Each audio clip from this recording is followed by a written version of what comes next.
Pemirsa, bersama saya Fahmida Burhan, inilah program Bahan Ajar Audiovisual yang diselenggarakan oleh Direktorat Pembinaan Pendidikan Keaksaraan dan Kesetaraan bersama dengan Kementerian Pendidikan dan Kebudayaan Republik Indonesia. Kali ini kita akan mengangkat tema tentang kerajinan botol bekas dari kaca yang dilukis dengan pola dan warna yang menarik. Dan tentu saja memiliki nilai ekonomis. Penasaran kan bagaimana proses pembuatannya? Yuk kita saksikan. Bagi sebagian orang, botol-botol bekas yang menumpuk mungkin hanya akan mendatangkan masalah. Terlihat kotor dan cukup memakan tempat untuk menyimpannya. Namun lewat sentuhan kreativitas, botol-botol ini kemudian disulap menjadi hiasan cantik yang bernilai ekonomis.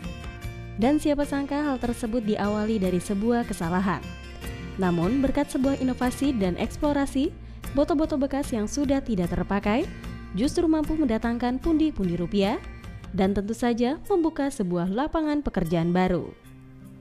Sejarah awalnya sebenarnya berawal dari kesalahan.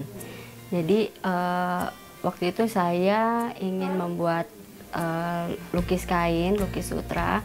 Terus saya pergi cari bahan bakunya, cari catnya.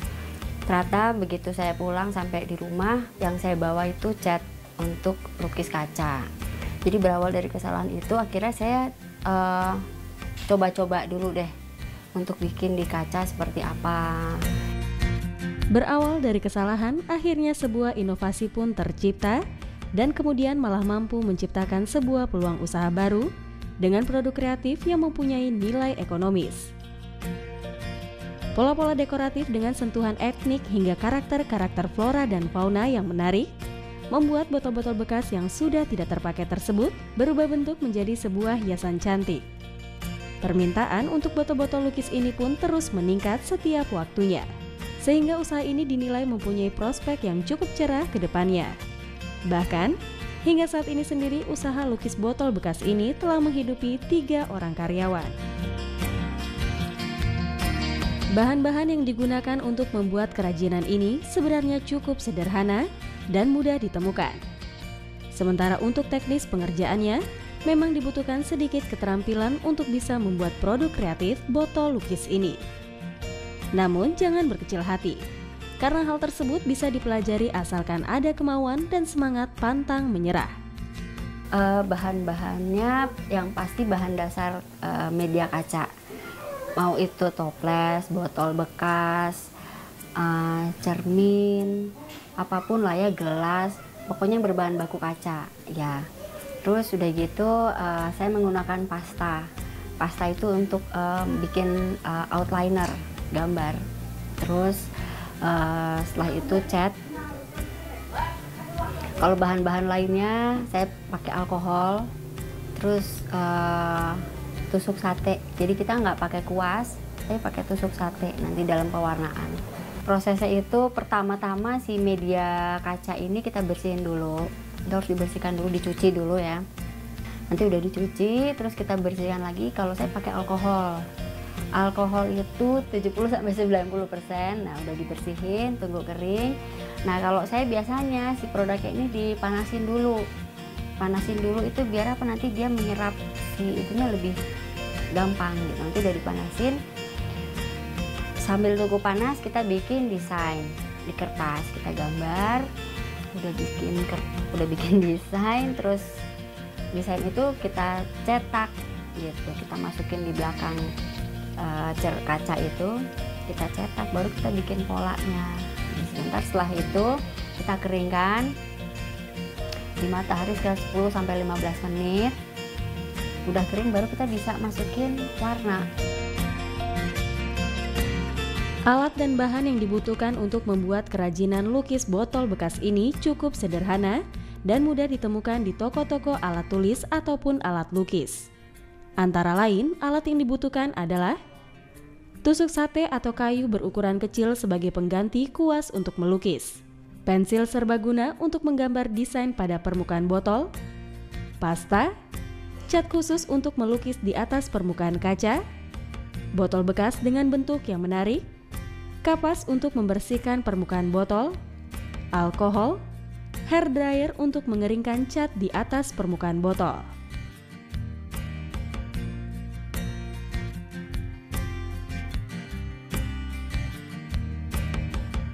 Pertama-tama kita siapkan desain. Untuk desain atau gambar bebas sesuai dengan apa yang diinginkan oleh si pembuatnya. Kira-kira seperti inilah contoh desain yang mau saya bikin nanti.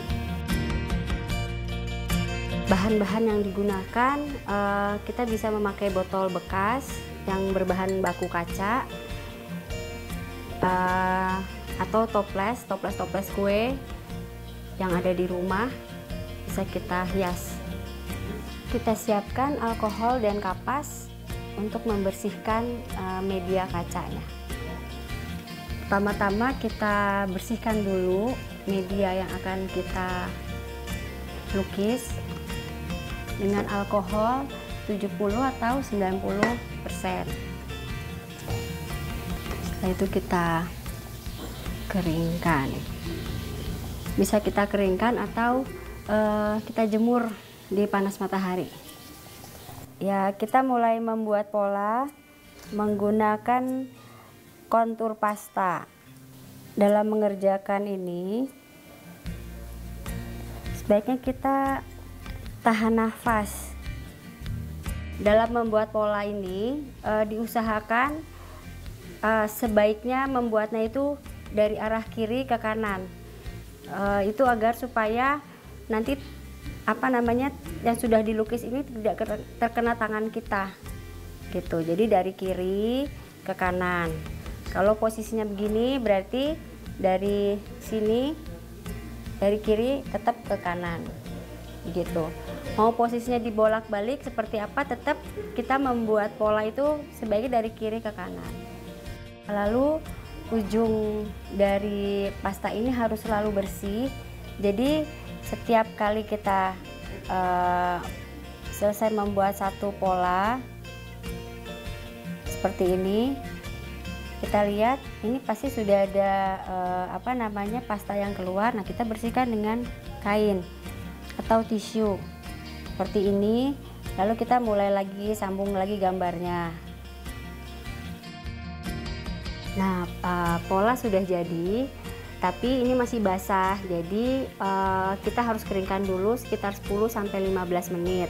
Kalau mau cepat, bisa kita bantu dengan hair dryer, atau bisa juga dijemur di panas matahari. Untuk mempercepat proses pengeringan, kita dibantu hair dryer. Kita keringkan bagian-bagiannya sampai merata. Kita mulai proses mewarnai, mengecat. Dalam mengambil catnya kita harus kira-kira aja, disesuaikan dengan bidang yang akan kita cat. Misalnya ini, kita biarkan netes dulu. Kita mulai dari ujung, kita teteskan. Nah, lalu kita giring cat ini ke bawah. Karena cat ini nanti mudah kering. Dan kalau kita sudah ke bawah, kita jangan naik lagi ke atas tuh. Nanti akan membuat goresan seperti itu. Lalu kita sambung dengan meneteskan cat kembali. Kita bawa ke bawah. Untuk variasi kita kombinasikan dengan warna yang lebih cerah. Kali ini saya pakai warna orange. Jadi pertama diteteskan di ujung, baru kita bawa cat ini. Tips untuk memegang tusuk sate ini sebenarnya sama dengan kalau kita memegang ballpoint atau pensil. Dalam memegang tusuk sate ini jangan terlalu jauh, jaraknya jangan seperti ini, juga jangan terlalu dekat seperti ini. Nah, tapi kita pegang seperti memegang pensil atau ballpoint. Tangan kita juga seperti kita menulis begini. Pola ini bisa diwarna, diblok semua sesuai dengan selera. Warnanya sesuai dengan selera masing-masing. Kalau nanti semua bagian ini sudah tertutup warna, barulah kita jemur di panas matahari. Untuk waktunya sebenarnya tak terbatas. Jadi selama matahari itu ada, sebaiknya kita panaskan. Dan nanti besok pagi-pagi diulang lagi, dipanaskan lagi sampai matahari terbenam. Untuk hasil yang lebih bagus, sebaiknya dipanaskan sesering mungkin di panas matahari. Mungkin bisa 2 atau sampai 3 hari berturut-turut kita panaskan terus sampai benar-benar kering, dan itu akan lebih memperkuat bahan-bahan ini menempel pada kaca. Inilah botol-botol bekas yang kini mempunyai paras cantik dengan varian corak yang menarik. Maka tak heran rasanya jika kini semakin banyak orang yang kepincut dengan botol lukis ini. Pada awalnya sistem pemasaran botol-botol lukis cantik ini hanya sebatas mulut ke mulut. Namun kini pemasaran tersebut mulai merambah ke dunia digital. Dengan memanfaatkan sosial media, pamor botol lukis ini pun semakin menanjak dari waktu ke waktu. Maka tak ayal, banjir pesanan pun mulai melanda botol-botol lukis berparas cantik ini.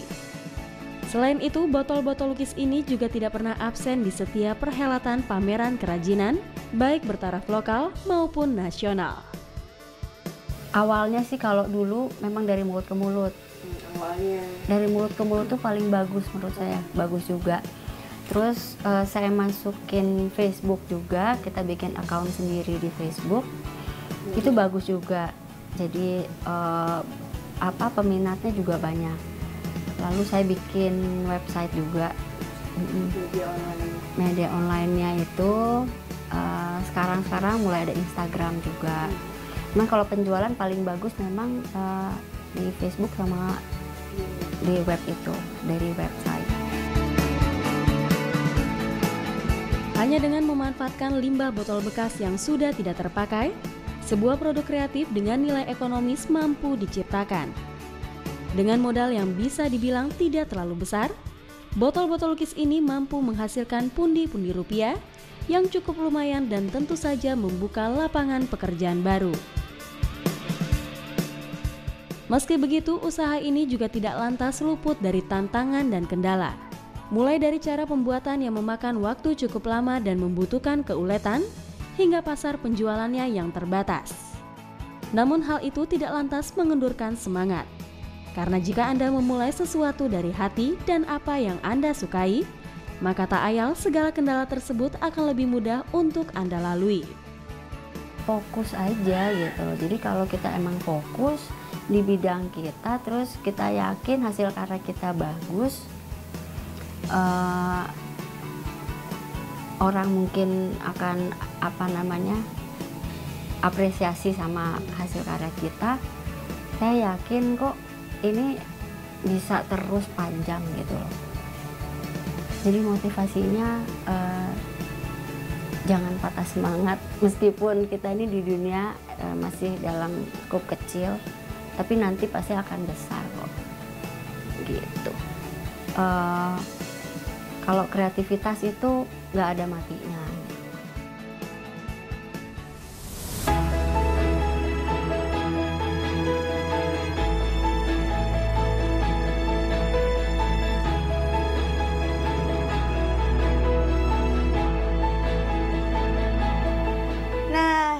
Hasilnya cantik bukan?